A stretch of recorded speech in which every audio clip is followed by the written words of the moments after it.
monitoring this departure point? Before we take a second question.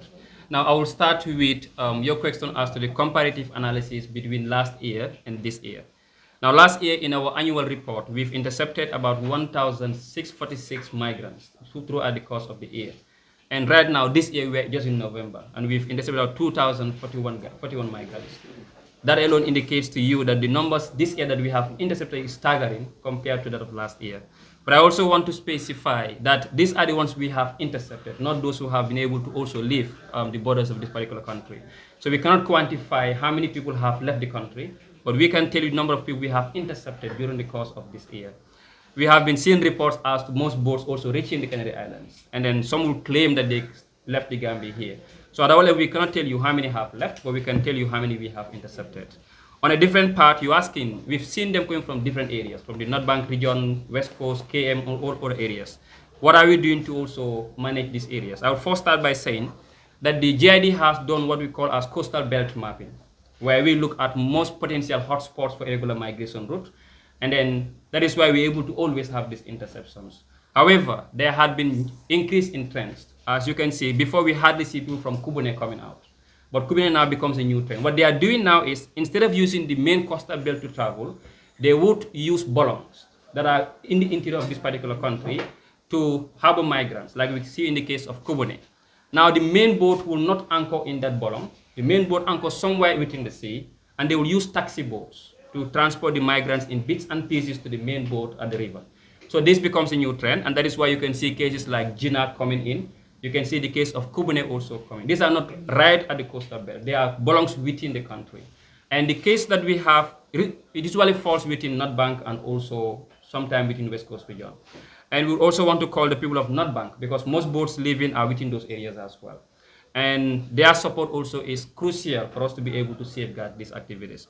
Whether we have officers there or not, I would say we have a very effective border patrol unit in North Bank region. Most of our cases captured here came through North Bank.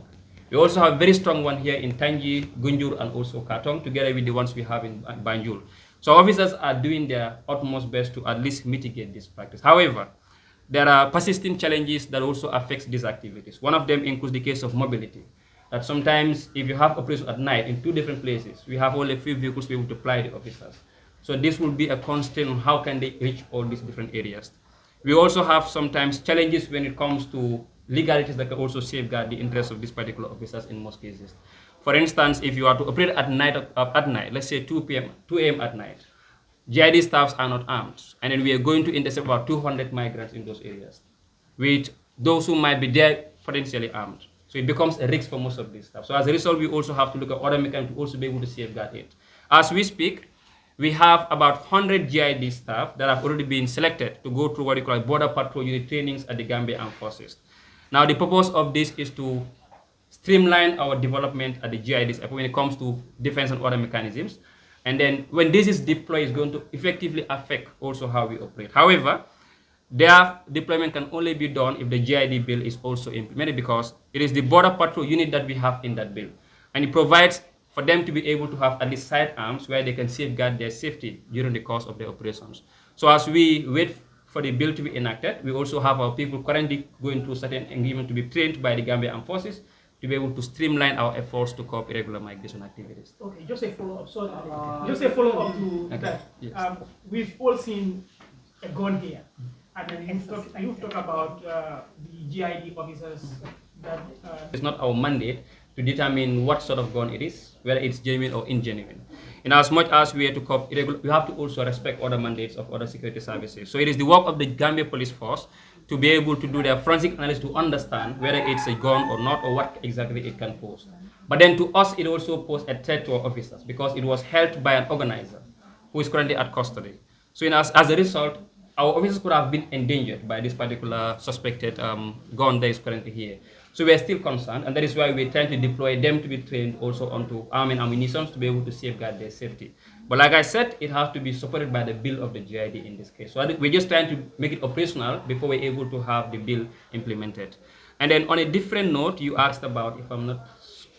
Okay, what was the second part of your follow-up? Like, times these cases are done at sea, and we intercept them together with the Gambian Navy. Or sometimes navies will want to intercept and hand over, even though we sometimes have challenges with them when it comes to these activities. But then in some occasions, we have it together with the Navy.